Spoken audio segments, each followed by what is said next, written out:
Osmotic pressure के। तो अदिति मैंने तुम्हें अलाउ कर रखा है, sir you can start recording the session. हाँ कौन बोला? सर वो ऑस्मेटिक प्रेशर के नोट्स पढ़े थे सर, एक चीज समझ में नहीं आई थी बताओ। सर। वो हाइपरटोनिक का ऑस्मोटिक प्रेशर ज्यादा की होता है ये चीज, और हाइपो का कम। ये चीज मैंने कल बताई थी तुम्हें।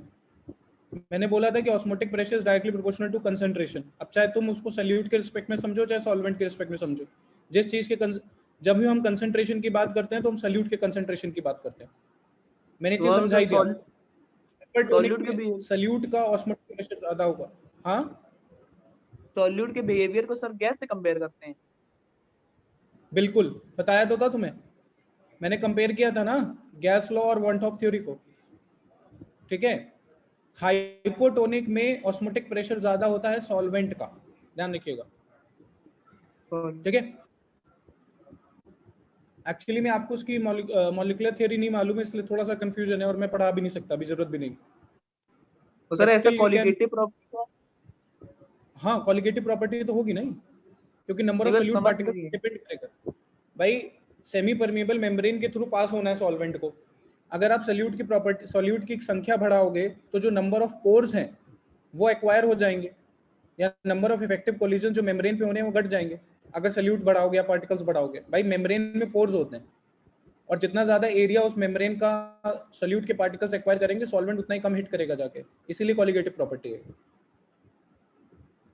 ठीक है ना, समझ गए। इसीलिए कॉलिगेटिव प्रॉपर्टी है, इसीलिए relative lowering of vapour pressure से मैंने डायरेक्ट कोरिलेशन दे दिया था, इसका डेरिवेशन नहीं दिया था मैंने आप लोग को। ठीक है ना, डेरिवेशन दिया नहीं था क्योंकि मैंने जरूरत नहीं समझी अभी। ठीक है, किसी और को कुछ डाउट?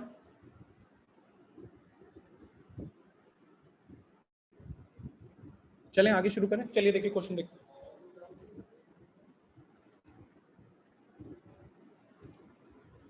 स्क्रीन दिख रही है क्या?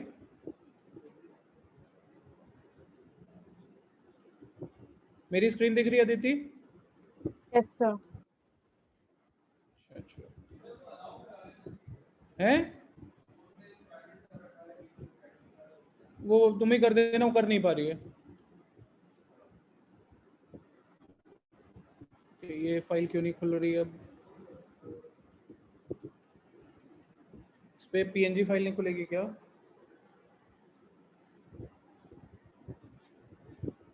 क्या कलेश है यार।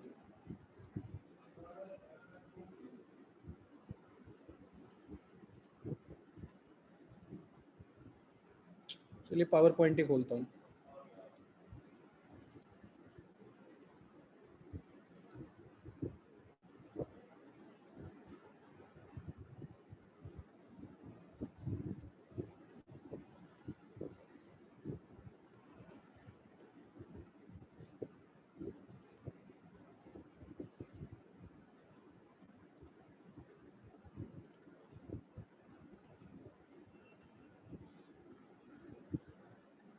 ठीक है, स्क्रीन दिख रही है?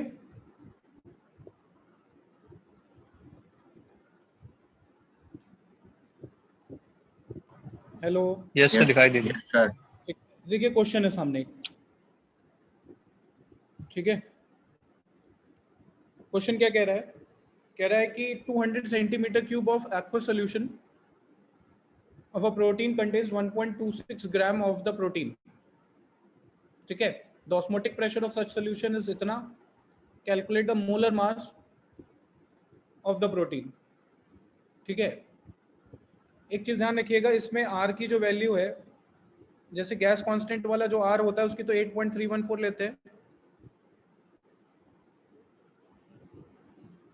क्या हो गया, क्यों नहीं चल रहा?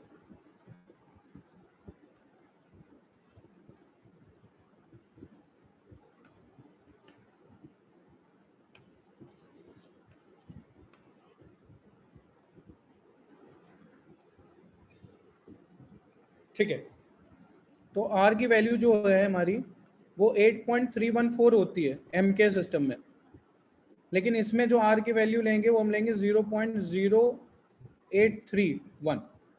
ठीक है, 0.0831 लेंगे इसमें। ठीक है, लीटर बार केल्विन इनवर्स। लीटर बार केल्विन इनवर्स। क्वेश्चन देखिए भाई क्या कह रहा है, इजी क्वेश्चन है, कोई कठिन क्वेश्चन नहीं है। आपसे कह रहा है कि 200 centimetre cube of an aqueous solution है प्रोटीन का, जिसमें 1.26 ग्राम ऑफ द प्रोटीन है। तो हमारे पास फॉर्मूला क्या है, P V is equal to NRT, ये था फॉर्मूला, कल पढ़ाया था ये डेरिवेशन। ठीक है, ऑस्मोटिक प्रेशर आपको दे दिया है, बार में पुट कर दीजिए, बहुत इजी है, 2.57 इंटू 10⁻⁻3। ध्यान से देखिए आर की वैल्यू में लीटर है, तो आप वॉल्यूम को लीटर में पुट करोगे, लीटर हो जाएगा हमारा 0.2 लीटर, 200 सेंटीमीटर क्यूब वॉल्यूम है। नंबर ऑफ मोल्स होगा मास अपॉन RMM। अच्छा ये बताओ, ये कॉलिगेटिव प्रॉपर्टी जो लगने वाली है, ये नॉर्मल कॉलिगेटिव प्रॉपर्टी होगी या एबनॉर्मल कॉलिगेटिव प्रॉपर्टी होगी, कौन बताएगा?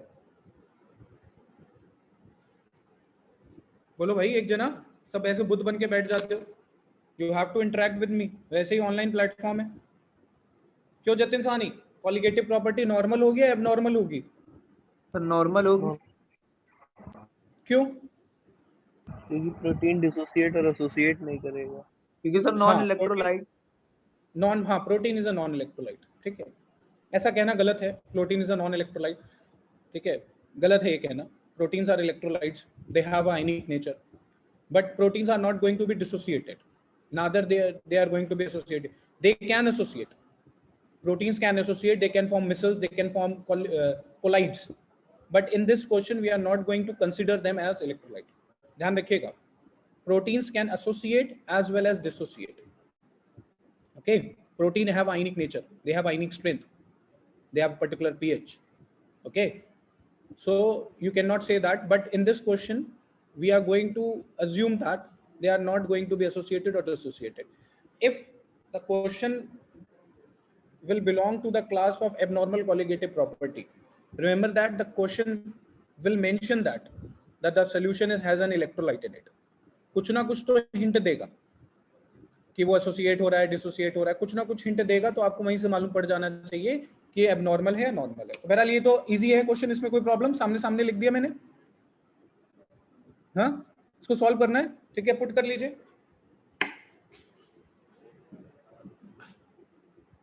ठीक है, पुट कर लीजिए, वैल्यूज पुट कर लीजिए। 2.57 इंटू 10⁻³ इंटू 0.2, मास दिया है 1.26 ग्राम, और RMM कितना है निकालना है। अच्छा ये क्वेश्चन से तुम लोग कुछ मालूम पड़ रहा है क्या, एक इंपॉर्टेंट चीज मालूम पड़ रही है क्या, कोई बताएगा? इस टाइप के क्वेश्चन से क्या इंपॉर्टेंट चीज मालूम पड़ रही है?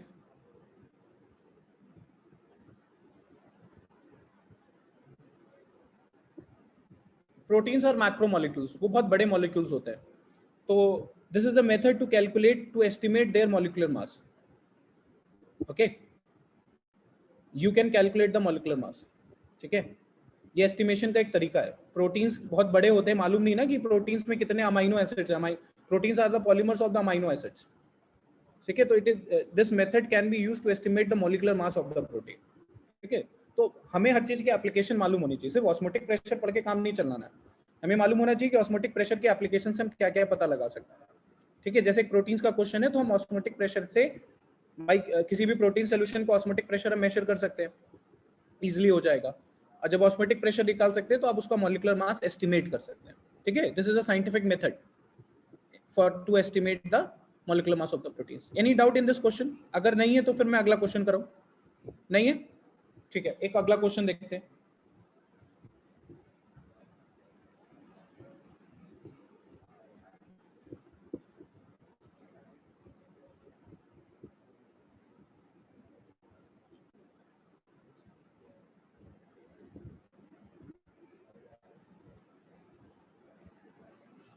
Just wait a minute. Let me see. कोई ऑस्मोटिक प्रेशर का क्वेश्चन हो जो कि हमारा एबनॉर्मल कॉलिगेटिव प्रॉपर्टी का हो।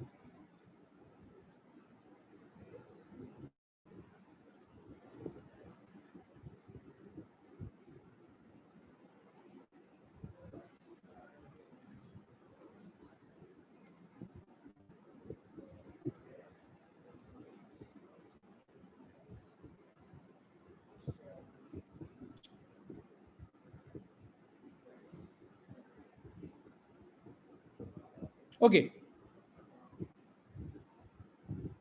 see this question.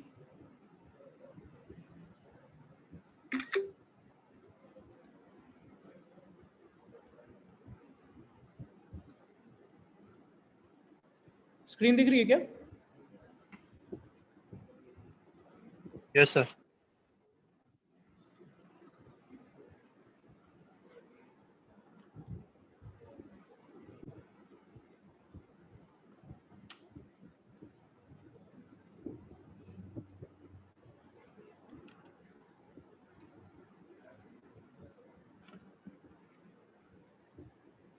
ओके, ये देखिए क्वेश्चन देखिए,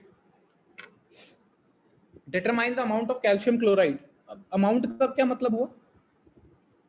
determine the amount of calcium chloride, amount,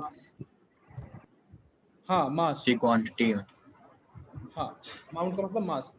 आई की वैल्यू देखिए 2.47 दे रखी, कितनी ज्यादा वैल्यू दे रखी है 2.47। अच्छा, अगर एक मैं यहाँ से एक वेग क्वेश्चन पूछूं ऐसे ही, पता नहीं आप कलेक्ट कर पाएंगे कि नहीं कर पाएंगे। अदिति एक बात बताओ कि इसमें आई की वैल्यू 2.47 दे रखी है, कैल्शियम क्लोराइड के लिए आई की मैक्सिमम वैल्यू कितनी हो सकती है?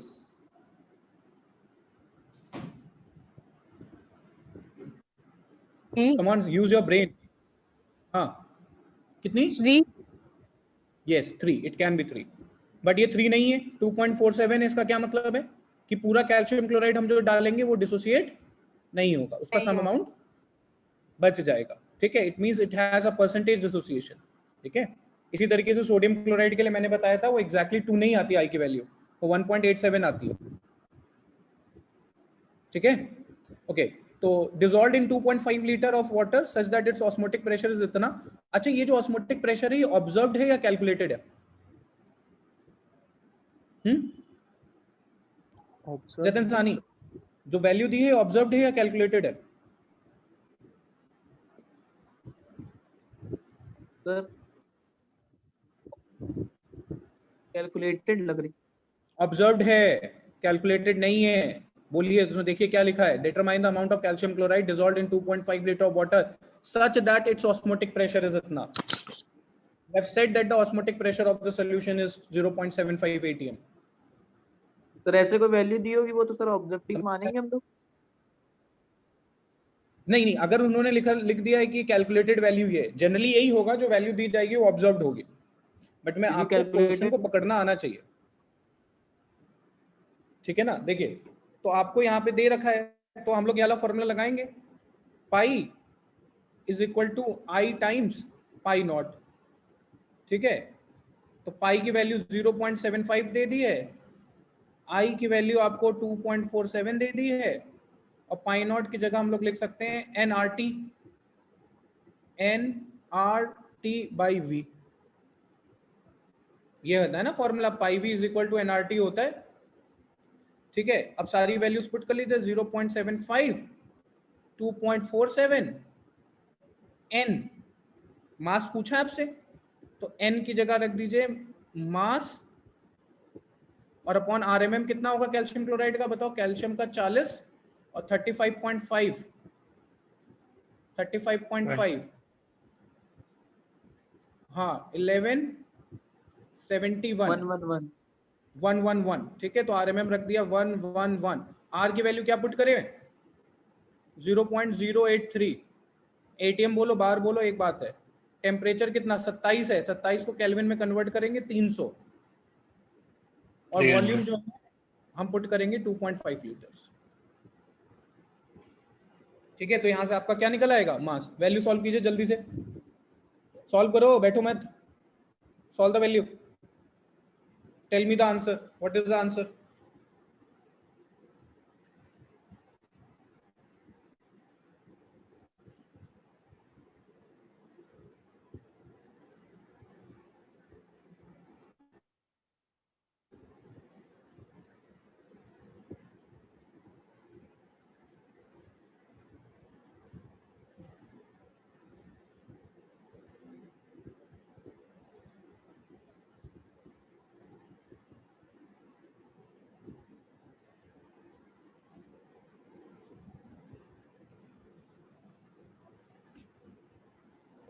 थ्री पॉइंट थ्री एट है क्या सर? हाँ 3.38 ग्राम्स आए। ठीक है, क्वेश्चन समझ में आ गया ये वाला भी? हाँ यस सर। तो ये चैप्टर जो है लगभग मैंने अपनी तरफ से कंप्लीट कर दिया। ठीक है, अगर इस चैप्टर की मैं आपको समरी दूं तो इस चैप्टर को हम लोगों ने बेसिकली 3 टाइप के न्यूमेरिकल्स में डिवाइड किया था। पहले न्यूमेरिकल्स थे जो हमारे लॉ बेस्ड थे, जिसमें हेनरी लॉ, राउल्ट लॉ और डाल्टन्स लॉ के क्वेश्चंस थे। दूसरा पार्ट जो था वो था कॉलिगेटिव प्रॉपर्टीज वाला पार्ट। कॉलिगेटिव प्रॉपर्टीज वाले पार्ट में हम लोगों ने 2 टाइप की कॉलिगेटिव प्रॉपर्टीज पढ़ी, normal colligative property and abnormal colligative property, और 4 कॉलिगेटिव प्रॉपर्टीज पढ़ी, relative lowering of vapour pressure, elevation in boiling point, depression in freezing point and osmotic pressure. ठीक है, उसके बाद कुछ थ्योरेटिकल ग्राफ्स हम लोगों ने पढ़े, कुछ डेफिनेशंस पढ़ी, ऑस्मोसिस के बीच में डिफरेंस क्या है, दुनियादारी जो भी है। ये इस चैप्टर की समरी है। इसके अलावा अगर पूछना है तो आप मुझसे पूछ सकते हैं दोबारा से, जो भी मैंने अभी तक पढ़ाया। मेरी तरफ से अब आपको इसमें और कुछ नहीं पढ़ाना। आपकी तरफ जो जिम्मेदारी है वो है कि पूरी एनसीईआरटी सॉल्व करेंगे। ठीक है, इसलिए मैंने अभी तक कोई असाइनमेंट नहीं दिया। आई वांट कि पहले आपकी एनसीईआरटी सॉल्व हो जाए। ठीक है, each and every question of NCERT आपको आना चाहिए, क्योंकि एनसीईआरटी का हर एक क्वेश्चन एक कॉन्सेप्ट होता है। मैं जनरली डिस्कस करता हूँ कि एक क्वेश्चन जो है उससे आपको क्या क्या नॉलेज मिल रही है। ठीक है, तो try to focus on your NCERT, complete each and every question of your NCERT. एक एक हर एक क्वेश्चन आना है। सर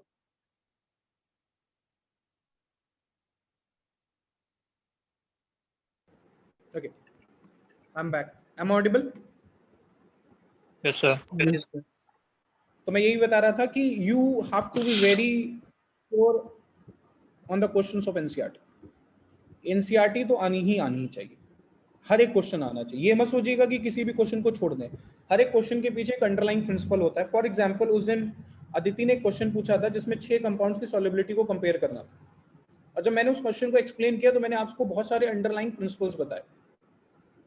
ठीक है, तो हर एक क्वेश्चन जो है वो खुद में एक अंडरलाइंग प्रिंसिपल है, ध्यान रखिए इस चीज को। तो आई वांट कि आपको एनसीईआरटी का ईच एंड एवरी क्वेश्चन आए। अगर नहीं आता तो I will be there to solve. ठीक है, अभी भी ऐसे कुछ क्वेश्चंस हैं जिन जो टेक्निकल क्वेश्चंस हैं, मैंने बताए नहीं है। मैं वेट कर रहा हूं कि कब आप पूछते हैं। इन टेक्स्ट सर एक ही क्वेश्चन के हैं। पूछनी हाँ, हु सेड दिस? एक ही कौन पूछनी बोला? हम बोले सर जैसे। कौन सा क्वेश्चन? तो एक चीज पूछनी थी सर, ये non ideal solution sir Raoult law क्यों नहीं फॉलो करते? नॉन आइडियल सॉल्यूशन इसलिए राउल्ट्स लॉ फॉलो नहीं करते क्योंकि राउल्ट लॉ आइडियल सॉल्यूशंस के लिए बताया जाता है। Think like that. ऐसा कभी नहीं होगा, टेक्निकलिटी समझिए। राउल्ट ने जो अपना नियम बनाया उसमें उन्होंने ये बताया कि भाई जो वेपर प्रेशर है वो मोल फ्रैक्शन के डायरेक्टली प्रोपोर्शनल होगा। ठीक है, और वो मान के चल रहे थे कि जो सॉल्वेंट हैं, जो दो लिक्विड लिक्विड सिस्टम्स हैं, वो आपस में इंटरेक्ट नहीं करते, they are not interacting in nature. यही है, इसीलिए वो ऐसा हो रहा है। बट आप भी जानते हैं ऐसा नहीं है। अगर दो लिक्विड्स आप मिलाएंगे तो the molecules of them are going to interact, और अगर वो इंटरेक्ट करेंगे तो उनकी एस्केपिंग टेंडेंसी, लिक्विड से बाहर जाने की टेंडेंसी या तो घट जाएगी या बढ़ जाएगी। और जब घट जाएगी तो भी वो, अगर घट गई एस्केपिंग टेंडेंसी तो टोटल प्रेशर एक्सपेक्टेड वैल्यू से कम आएगा, और एस्केपिंग टेंडेंसी बढ़ जाएगी तो टोटल प्रेशर एक्सपेक्टेड वैल्यू से ज्यादा आएगा। इसीलिए non ideal solution Raoult law को फॉलो नहीं करते। क्वेश्चन गलत था। राउल्ट लॉ सिर्फ आइडियल सॉल्यूशंस के लिए एक्सप्लेन किया जाता है। ठीक है, जैसे गैस लॉ है, आइडियल गैस लॉ है। अगर आइडियल गैस इक्वेशन जो है सिर्फ आइडियल गैस के लिए लगाएंगे, रियल गैस को लगाना है तो हमें उसमें डेविएशंस करने पड़ते हैं, फैक्टर इंट्रोड्यूस करना होता है ए और बी वाला। अगर आपको याद है लास्ट ईयर मैंने पढ़ाया था रियल गैस में। 11th में मैंने आपको वो हर एक चीज पढ़ाई है जो आपके बेसिक काम की, चाहे वो थर्मोडायनेमिक्स का पोर्शन हो, एप्लीकेशन वाला पार्ट, चाहे वो आपका ऑर्गेनिक का हो, चाहे वो इनऑर्गेनिक का। ठीक है, नेक्स्ट क्लास से अभी मुझे कुछ और नहीं बताना। आपको कुछ और पूछना है तो आप इस क्लास में पूछ सकते हैं। कोई भी अगर आपकी अंडरलाइंग डाउट्स हैं तो यू कैन आस्क मी। 2.19 बताया था क्या आपने? 2.19, let me share my screen. 2.19, just wait a minute. 2.19, okay, I have to take a screenshot of it. Just wait a minute.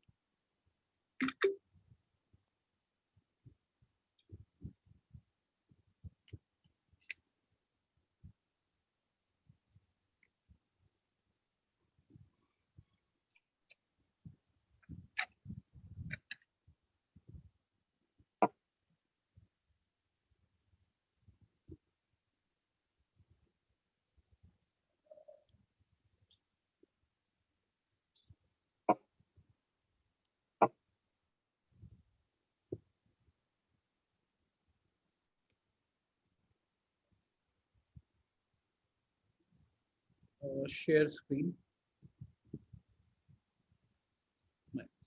Okay. Oh, you are able to see this slide?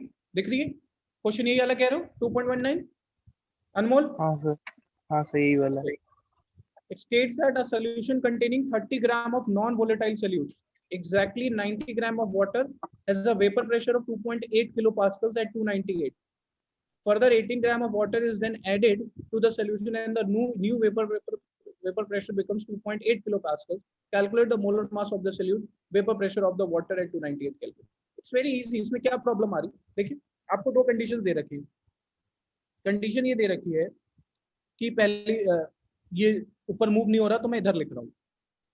कह रहे हैं कि एक solution है, ठीक है, उसके अंदर 30 gram of non volatile solute है, ठीक है। कैसे अन्ना, क्लास के बीच में डिस्टर्ब करने आ गए तुम हमें? हाँ तो बैठो 5 मिनट एक क्वेश्चन बता दो, कैसी चल रही पढ़ाई तुम्हारी? और भाई समझा लो तुम अपने। अगर आज कोचिंग होता कचरा जाता है हमसे, ऑनलाइन तुम कचर नहीं सकते। काश ऐसा सिस्टम होता है कि वहां जाके कचर पाते हो। हाँ कचर देना जाके, बिना बताए गोल होता है क्लास से। देखिए भाई, आपको दो कंडीशन दे रखी है। एक सोल्यूशन है 30 ग्राम नॉन वोलेटाइल सोल्यूट है, और इसमें एग्जैक्टली 90 ग्राम ऑफ वाटर है, 90 ग्राम H2O। ये पहली कंडीशन है। 30 ग्राम आपका सोल्यूट है। अन्ना बस 5 मिनट, ठीक है। अब क्या कह रहे हैं कि इसमें हमने क्या किया है, अच्छा इसका वेपर प्रेशर जो है 2.8 का है, किलो पास्कल्स का, ठीक है। फिर कह रहे हैं कि जब इसमें 18 ग्राम वाटर और ऐड करते हैं तो ड्यू वेपर प्रेशर जो है वो आपका 2.9 हो जाता है। तो 18 ग्राम ऐड करते हैं तो 30 ग्राम सोल्यूट तो 30 ग्राम ही रहेगा भाई, ठीक है। वाटर जो है आपकी बार ज्यादा हो जाएगा, ये हो जाएगा 108 ग्राम H2O, और वेपर प्रेशर जो है आपकी बार हो जाएगा 2.9 किलो पास्कल। मैं आपसे बार बार कहता हूं, जब भी आप क्वेश्चन करा करें तो सबसे पहले तो आपको ये मालूम होना चाहिए कि क्वेश्चन में क्या दिया गया है और क्या पूछा जा रहा है। अब आपसे कह रहे हैं molar mass of the solute निकालिए, तो भाई पहली वाली कंडीशन लो, ठीक है। इसमें कौन सा क्वालिटेटिव प्रॉपर्टी लगेगी, बताओ भाई, कौन सी क्वालिटेटिव प्रॉपर्टी लगेगी? Relative lowering in vapour pressure. कैसे लगाओगे relative lowering in vapour pressure? Pure water का वेपर प्रेशर मालूम है क्या?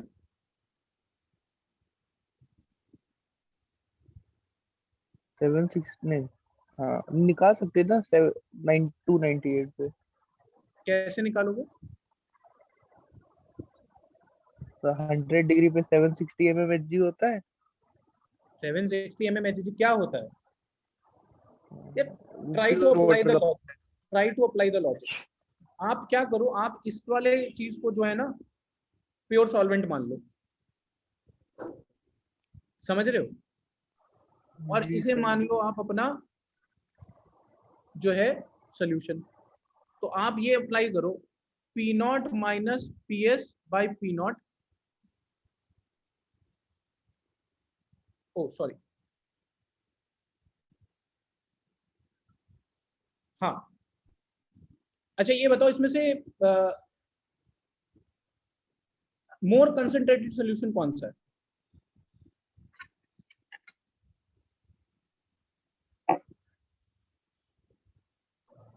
जिसमें 90 ग्राम H2O है। 90 ग्राम H2O है, वो मोर कंसंट्रेटेड है। तो हम इस वाले को मानेंगे PS और इस वाले को मानेंगे P नॉट। तो हम ये फॉर्मूला लगाएंगे 2.9 माइनस 2.8 अपॉन 2.9 और मोल फ्रैक्शन यहाँ पुट कर देंगे, ठीक है। अगर ऐसे भी नहीं करना चाहे तो आप एक तरीका और है, आप ऐसे कर सकते हैं। देखिए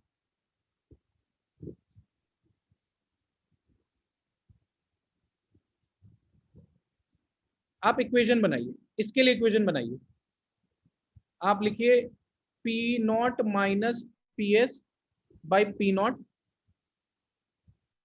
ठीक है। और इसके लिए मोल फ्रैक्शन क्या होगा बताओ भाई? 30 ग्राम, क्या था 30 बाई आर एम एम मान लेते हैं इसका एम, और 90 ग्राम है ना, 90 ग्राम, 90 ग्राम को क्या करें 90 90 बाई बाई 18, यही तो था small N by capital N.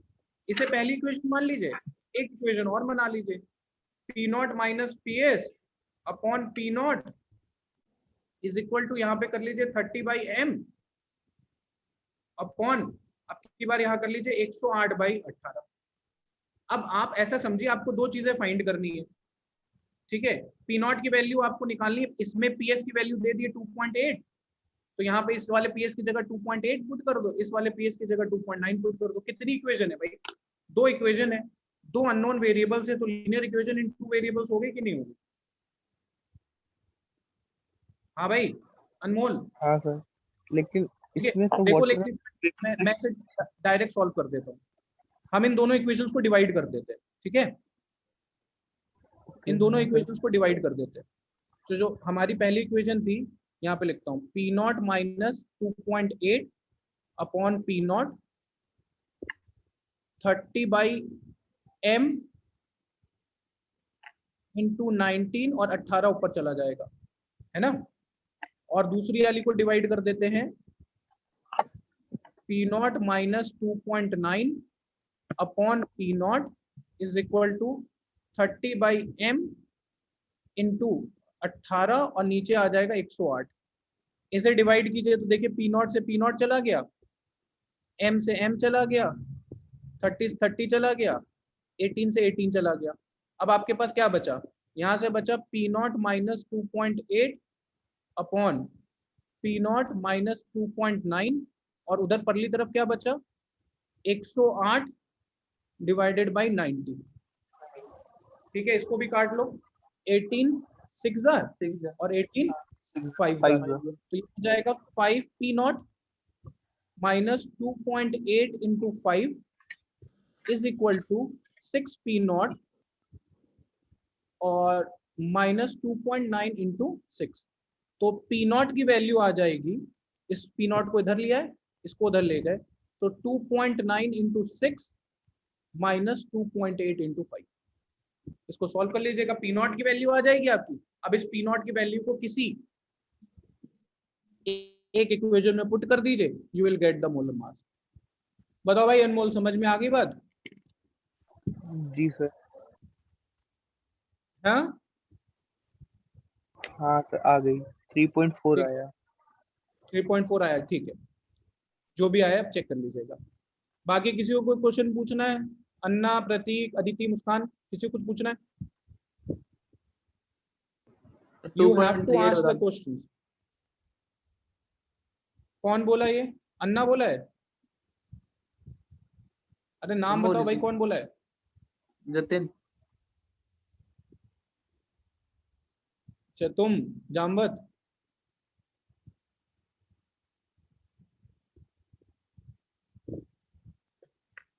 अरे कहाँ गया 2.38? 2.38 benzene and toluene are form ideal solution over the entire range of composition. The vapor pressure of pure benzene and toluene are इतना and इतना. Calculate the more fraction. नहीं बताएंगे, ये बिल्कुल नहीं बताएंगे, क्योंकि ऐसा ही क्वेश्चन मैंने एक समझाया, सेम क्वेश्चन था जब मैंने आपको इंसिस्ट किया था y और x के बारे में समझाया था, वेपर फेज में मोल फ्रैक्शन कैसे निकालते हैं। सेम क्वेश्चन कराया मैंने एग्जाम्पल।